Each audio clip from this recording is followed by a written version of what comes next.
Hey guys, thank you for watching the Slat Rock channel. If you're new here, don't forget to subscribe and hit that bell icon to get notified every time we post a new video. And if you've already done so, just make sure that it's still active. Here's your news for August 21st, 2019. We're kicking off with some news from Monday Night Raw this week, as the amount of people tuning into the Red brand took a dip this week. That was to be expected, as last week's show was coming off the heel of an explosive SummerSlam pay-per-view, meaning there was little to no chance this week's show could match that.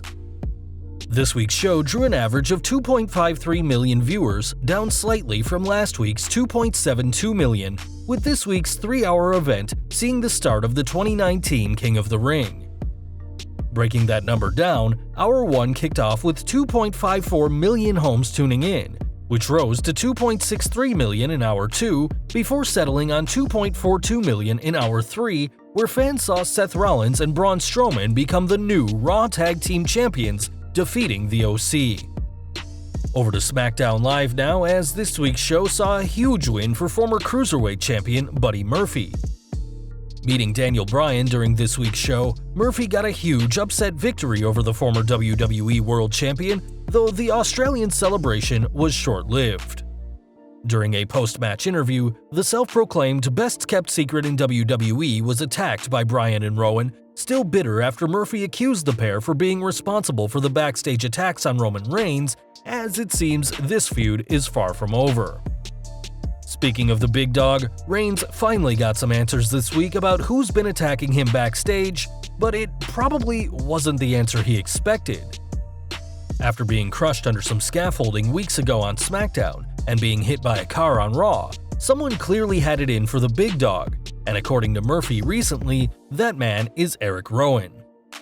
On this week's show, Bryan and Rowan revealed the culprit of the attacks, and though it wasn't Rowan, it was someone who looked identical to the bearded superstar.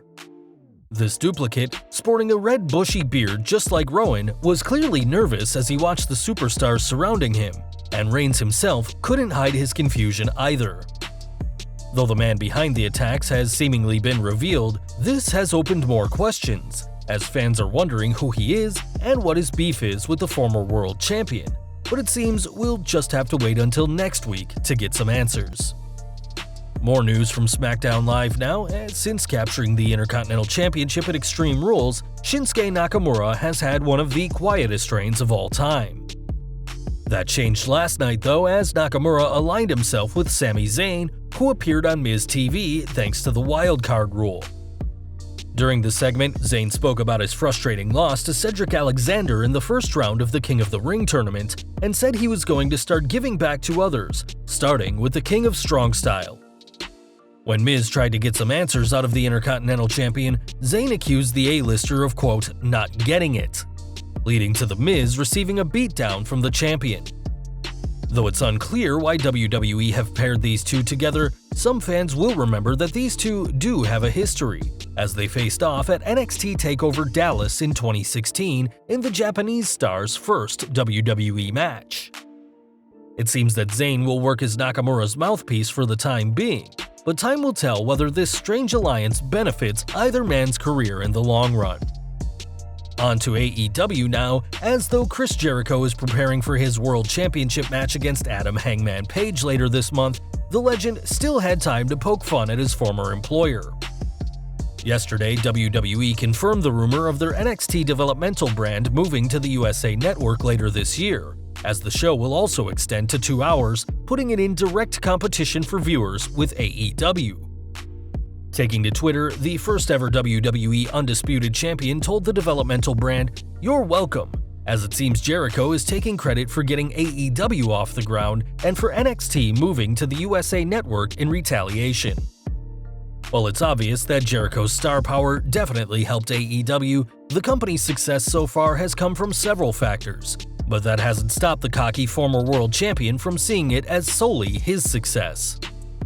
Though Jericho never appeared in the NXT brand, Y2J did appear in the first season of the original version of the show, working as the mentor of Wade Barrett, who won the reality show to get a contract with WWE. Though many fans praised Jericho for his tweet, one person who didn't take too kindly to it was William Regal, who has served as the Yellow brand's general manager for several years. In true British style, Regal was passive-aggressive in his response, claiming that Jericho was right for taking credit for NXT's success despite it being the British brawler who had worked tirelessly on the brand. Though it doesn't look like Jericho and Regal will battle in the ring anytime soon, it's clear that a new Wednesday night war has just begun between AEW on TNT and NXT on the USA Network. Former WWE diva Tammy Sytch could have some good news coming after having trouble with the law. Sytch, who fans will best remember as Sunny, has had brushes with the legal system multiple times over the years and has been incarcerated since March, but according to the PW Insider, will have a parole hearing tomorrow in Carbon County, Pennsylvania, and this hearing had previously been pushed back. In February of this year, Sytch had her parole revoked after she missed a drug test and also failed to report her whereabouts to authorities. She was also supposed to make restitution payments of $120 each for October and November 2018, but failed to make such payments after that. Obviously, Sunny wants to get out of prison after 5 months locked up, and hopefully tomorrow will be good news for the former WWE diva, as well as being the first step on a fresh start for the former manager. Back to SmackDown Live now, and the King of the Ring continued on this week's show, with 2 huge first-round matches. During the show, Andrade got a decisive victory over Apollo Crews, while the main event of the show saw Elias beat Kevin Owens after Shane McMahon made a fast 3 count. Looking ahead in the tournament, Andrade will face the winner of Shelton Benjamin vs. Chad Gable when the 2 former partners face off, while Elias will battle either Ali or Buddy Murphy. On Raw, Ricochet and Drew McIntyre will face off to qualify to the quarterfinals, and so will The Miz and Baron Corbin. The finals will take place at Clash of Champions, as it seems the King, whoever it'll be, has a long journey to the throne. Speaking of the tournament, current SmackDown Women's Champion Bayley spoke about the King of the Ring on KSFY's morning show and had plenty to say. During the show, Bayley spoke about how disappointed she was when the company got rid of the tournament years ago, saying, "It was like, dang, that was one of the coolest shows. There's so much pressure on all the guys, there's so much history to it. The fact that they brought it back is a dream come true for a lot of those guys." The Huggable One has also said how she'd love to see a Queen of the Ring tournament happen in the near future. With WWE's women's division being arguably the most talented it's ever been, a Queen of the Ring tournament could be interesting to see, and though Charlotte Flair already calls herself the Queen, who's to say the show isn't big enough for more than one Queen? Back to NXT now, as though news of the developmental brand moving to the USA Network is huge news, there have already been hiccups with the announcement. Not long after the news broke, SmackDown Live's Andrade sent out a tweet about what was said, though it seems the message wasn't meant to be posted. The tweet read, "Hey, as a former NXT champion, can you comment on this? NXT is going live on USA Network on Wednesdays." And it's likely this message was sent to multiple superstars on orders of the company. Though Andrade was quick to take the tweet down, it wasn't quick enough, as fans were able to catch the awkward tweet before it got deleted. While NXT moving to the USA Network is great news for fans, people should remember that this will put them up against AEW, as the 2 shows will air at the same time on Wednesday nights. This week on Twitter, AEW's founder Cody Rhodes sent out an ominous tweet for life, which got a response by none other than CM Punk. After Rhodes told his near 1 million followers to cut shitty people out of their lives, the former WWE champion replied with a gif of Rhodes himself, leading fans to once again speculate on the Second City Savior joining the new promotion. This isn't the first time fans have claimed Punk was joining AEW, and it probably won't be the last, as whether the former world champion ever enters a wrestling ring again remains to be seen. Though CM Punk may never return to WWE, one superstar who is more likely to come back is Ronda Rousey, though the former Raw Women's Champion nearly suffered a huge injury this week.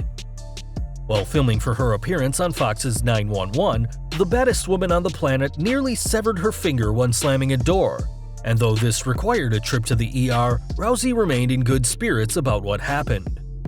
In a post on Instagram, Rousey said how due to her work as a WWE superstar and UFC fighter, she has gotten used to not showing pain, though admitted that modern medicine amazed her after being treated.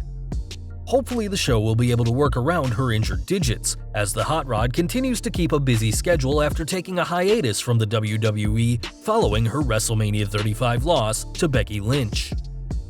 Though Rousey won't be competing for any titles anytime soon, one superstar who will be is Charlotte Flair, as the Queen is hoping to win her 10th Women's Championship at Clash of Champions. During a moment of bliss on this week's SmackDown Live, Flair said how she was more deserving of the Blue Brand's women's title than Bayley, saying the hugger wasn't worthy of representing the company on the red carpet and at other functions. This, unsurprisingly, caused Bayley to appear, who accepted a title match challenged by Flair for the pay-per-view, as these two old adversaries are set to battle once again, this time for the top prize in SmackDown's women's division. And we're ending with some news from Randy Orton today, as the Viper took his feud with Kofi Kingston to the next level on this week's Raw. During the show, Orton aligned himself with the Revival to assault the New Day, forcing the WWE Champion to watch as the team of Dash and Dawson hospitalized Xavier Woods. According to Fightful Select, the new team, known as FTRKO, was well received backstage, saying there were a lot of people happy through the curtain about the Randy Orton New Day Revival angle on WWE Raw. This isn't the first time Orton has been in a stable, as Evolution, The Authority, and Legacy all featured the Viper, and this new team could be exactly what the feud between Kofi and Orton needs. Orton is now showing a new viciousness fans haven't seen in years, and with the Revival by his side, can anyone stop the Viper? Well guys, that's our news for today. Let us know your thoughts down in the comments below. If you like this video, don't forget to check out our previous video, 10 huge, shocking WWE 2019 rumors you need to know about. Also check out our other high-rated videos by clicking at the upper right-hand corner or down in the description field. Don't forget to hit that like button, hit that subscribe button, and the bell icon so you don't miss a single new video. You can follow us on Facebook and Twitter, and as always, thank you for watching.